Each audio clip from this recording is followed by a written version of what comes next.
It had been a while since I had visited my cousins. Believe it or not, it had been 5 years since I saw any of their faces. The last time I saw them, I was 8 years old and had not yet learned that the world had no consequences. I skipped gaily around their 2-story ramshackle house joyously, singing my favorite songs and playing with the 6-year-old twins. This playtime, however, was constantly tainted by my Aunt Clarissa. My Aunt Clarissa was always that one person with which everything had to be just right, perfect, or as close to perfect as possible. Whenever I would play tag, hide and seek, or anything of the sort really, she would be hovering over us, her dark gray eyes flashing. She would always say, "Now, Jared, don't you ever play too rough with Simon or Eloise. If anything ever were to happen to them, I'd wear you out." Aunt Clarissa always used to scare me as a child. With her sharp chin and stormy eyes, she reminded me of a witch. I did not dare do anything she wouldn't approve of with Simon and Eloise, even when she wasn't around, because I knew that she would stay true to her word and beat me black and blue if I ever harmed either one of them. Her precious little twins had to be perfect and untouched. We used to visit her all the time back at my old house. We only lived about 30 minutes away from each other. Then my dad got a job offer up in Michigan, and it was a long time before I ever stepped foot in Illinois. I do remember feeling happy, at the very least, for my Aunt Clarissa as we left, despite my disliking her. She was about to have another child, and she was joyful as could be. Her eyes weren't as stormy as they usually were the last time we went to visit to say goodbye, and she seemed as content and relaxed as ever with the growing bulge in her stomach. 3 was the perfect number. 3 perfect children and a wonderful family. This was all Aunt Clarissa had ever wanted. We all moved to Detroit, and 8 months later, the big news came. Aunt Clarissa had her baby. She sent us a letter with several exclamation points telling us how happy she was for her newborn child, who she had named Mallory. Even now, when I'm 17 years old, I still remember thinking that it was odd that she had not sent a photograph of her infant child. The years whizzed by like sand in the wind, and the more time went by, the less contact we had with our cousins, Aunt Clarissa and my Uncle Wayne. Then finally, we were invited over to her house for the holidays. My mother, who missed her older sister dreadfully, readily agreed to the visit, and my father, seeing how eager my mother was, complied with her wishes.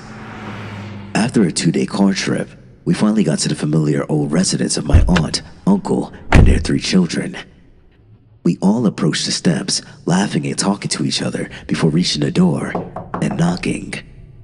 A full minute later, we were still standing there, fidgeting and stealing glances at each other. The door suddenly opened about a foot. The face of an 11-year-old boy appeared at the door. His white blonde hair hung down over his baggy green eyes, which flitted around at us, taking in our every detail. His jaw finally quivered slightly before he said to us, "Come in, please. It's so nice to see you all." After 5 years, Simon had definitely changed. He was more solemn, as if he had been constantly bullied and expected contempt from everyone. My mother wasted no time, smiling and gushing. "Why, Simon, come here and give me a hug." Simon allowed himself to be hugged before taking us all inside, where we were greeted by my Aunt Clarissa. She smiled, saying, "It's so nice to see you all again," before spreading her arms and coming in to give us all a hug. She commented on how much I had grown up and asked if I had taken care of my parents. I smiled uneasily and replied that I had done the best I could. I looked hard at Aunt Clarissa, taking in how she had changed. She really had not changed very much. There were gray streaks in her otherwise blonde hair, but that appeared to be it. I asked where Uncle Wayne was, and she responded that he was on a business trip and wouldn't be back in some time. She led us into the dining room, where Mallory and Eloise had already sat down. My mother croned over Mallory and introduced herself, while Dad commented on how much Eloise had changed. Mallory didn't look at all like the rest of the family. Her hair was a dirty blonde, and her eyes were not green or gray, but instead, a light blue. I did not really talk to her, but instead focused on Eloise, who had grown much older and prettier than I had last seen her. She barely remembered me, but I was able to make small talk with her. I noticed she had grown to be wary and suspicious of others, as if someone might try to stab her in the back. The only members of the family that seemed normal were Aunt Clarissa and Mallory. Mallory was happily eating away at steamed carrots, and Aunt Clarissa was sat on her chair with a pleased look on her face, as if proud of her perfect children. There was definitely tension in the air, as if there had recently been a fight between Aunt Clarissa and her kids. I decided that I would ask Eloise about it after dinner. I met up with her in the living room and sat down. She was engrossed in a teenage magazine I had never even heard of, but looked up sharply as soon as the question was out of my mouth. "Eloise, is there anything wrong in this house?" Her seeing green eyes fitted to two different places somewhere behind me before meeting my own. I had a mental note of this. There's nothing wrong here. Why would you say that? She answered, forcing a smile onto her face. I shook my head. Never mind. I thought Simon was, acting unusual.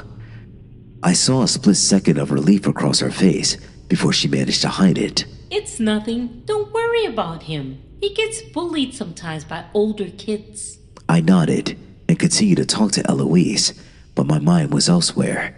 I swiftly concluded our conversation and got up. Turning around as I did so, I quickly surveyed the living room, looking for the places Eloise had been glancing at. Those two places were the coat closet and the stairwell. I knew that something was wrong with this family, inside this house. It was something that kept eluding me that I couldn't quite put my finger on. It was definitely frustrating. I decided that I would find out tonight after everyone had gone to bed. I was to be sharing a room with Simon, and my mom and dad would be taking the spare room upstairs. I did my best to act normal and socialize with everyone, given the unsettling atmosphere of the house. My parents did not appear to notice anything. They were oblivious to how strange our cousins were acting.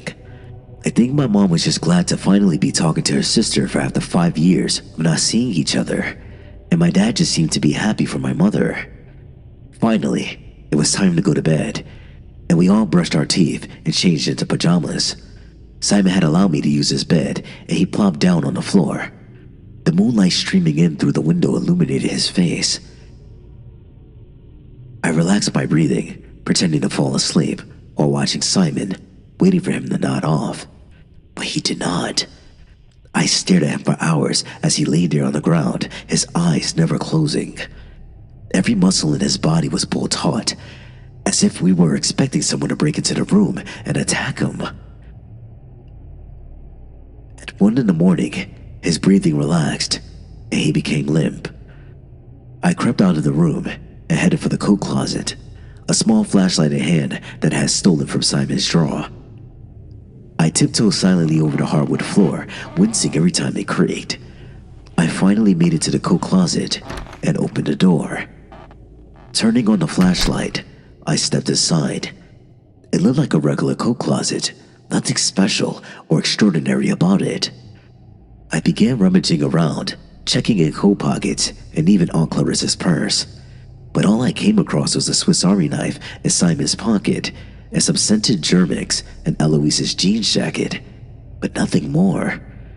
I began to search in more unusual places, checking in dark corners and even in some shoe racks, but didn't find anything of interest. I started looking underneath the baskets, in which various gloves and hats were kept on a shelf above the coat rack. To my surprise, a newspaper article fluttered down to the floor. I bent over and picked it up. The article read, "Female infant stolen from orphanage." My curiosity increased. Why would Aunt Clarissa have something like this in her coat closet? I tucked the article into my back pocket and went on to the second thing I had seen Eloise looking at, the stairs. I remember when I was little, Simon and Eloise had a hide-and-seek place that beat me every time. They would simply hide in the cupboard underneath the stairs. Every time I passed the cupboard, I would stop, not wanting to go inside to the darkness of the cupboard, where unspeakable monsters surely awaited me. I would search every other nook and cranny of the house, hoping they would be somewhere else before eventually giving up, even though I really knew where my cousins were. Using that method, they had beat me time and time again until I eventually tired of hide-and-seek and proclaimed that we should play tag instead. They had rearranged the furniture so that the couch now blocked the cupboard underneath the stairs, but I knew for sure it was still there. I looked down on the ground and noticed something strange. There were scuff marks on the ground, as if the couch had been pulled away from the stairs often. I knew that whatever was under those stairs was the answer to why everyone in the house was so tense, and I was eager to find out the secret. I pushed the couch away from the staircase and stepped over to the cupboard beneath the stairs. To my surprise, the cupboard was secured with a thick padlock. I went back to the coat closet and retrieved Simon's small knife. I inserted the thin blade into the handle and jiggled it around until the lock clicked open. My heart began to pound feverishly in my chest as I unhooked the padlock and swung the small door open. I shone the flashlight in a dark area beneath the stairs. My flashlight passed over a chain dangling from the low ceiling of the right-hand end of the small space provided by the cupboard, and I moved the flashlight down to discover a human hand in the monocle. A shocked little gasp escaped my throat, and my blood ran cold. I reached up and flicked the switch to the small light bulb dangling from the ceiling.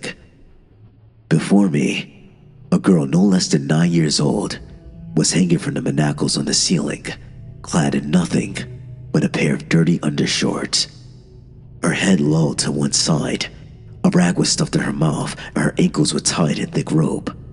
Her wrists and skin around her feet were red and sore from being bound, and I could tell from the length of her face and how small her eyes were that she suffered from Down syndrome. Her skin was seemingly pulled over her bones and her ribs stuck out. For a horrible moment, I thought that she was dead, but then her head raised and a horrible moaning escaped her throat through the rag in her mouth. Looking to the other side of the cupboard, revulsion welled in the pit of my stomach.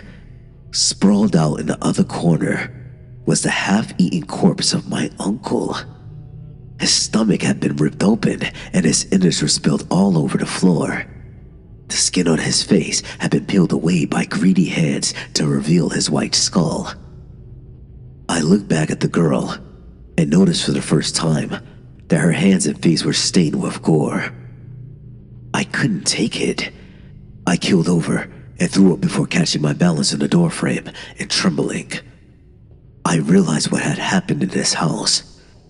Aunt Clarissa, the perfectionist she was, would never have allowed her child to have Down syndrome. So she stole a new baby from her nearby orphanage. She stole the child I knew to be Mallory, but Aunt Clarissa didn't have the heart to kill her own child, even if the baby was marred. So she kept the child hidden away under the stairs whilst being with her perfect family. However, my uncle had opposed my Aunt Clarissa, so she had gotten rid of him and used him to feed her hungry little secret under the stairs. I had to do something. I knew that I should immediately call the police. I ran upstairs and grabbed the handset that was sitting on a nearby table. I quickly punched in the numbers 911, only to look down and discovered that the phone lines had been cut. My Aunt Clarissa kept her family under close tabs. Simon and Eloise's home was also their prison. All of a sudden, I heard a shriek from downstairs. That's when I realized I had left the door underneath the stairs open and the light on. I then heard someone running and the front door being slammed shut. I scrambled to my room and used my cell phone to call the police. I later found out that Aunt Clarissa had fled the house when she discovered her secret was out. Thankfully, the girl under the stairs turned out to be okay, but the police never found Aunt Clarissa. Even now, she is probably on the streets, maybe with a new name or face, searching for another perfect child. This concludes our story. Thank you for listening. I hope you enjoyed the content. Please like, comment, and subscribe, and I'll see you in the next video. Bye.